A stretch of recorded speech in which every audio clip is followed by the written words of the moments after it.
కన్నడ చిత్రం కాంతార భారత చలనచిత్ర చరిత్రలో సరికొత్త అధ్యాయాన్ని సృష్టించింది.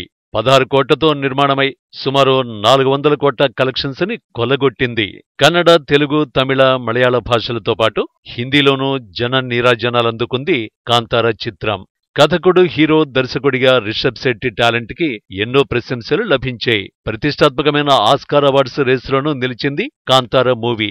ఆస్కార్ షార్ట్ లిస్ట్ లో చోటు దక్కించుకొని వార్తల్లో నిలిచింది కాంతార చిత్రం. కానీ తుది ఫలితాల కోసం పోటీ పడేందుకు నామినేషన్ ని మాత్రం దక్కించుకోలేకపోయింది. ఈ విషయంలో కాంతార చిత్రానికి అన్యాయం జరిగిందనే విమర్శలు మొదలయ్యాయి.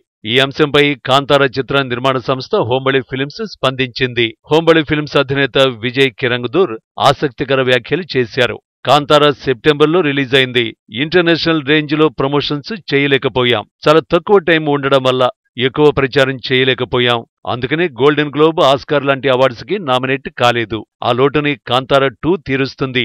2024 చివర్లో కాంతార 2 రిలీజ్ అవుతుంది. ఇంటర్నేషనల్ గా ప్రమోట్ చేస్తామని వివరించారు విజయ్ కిరంగదూర్.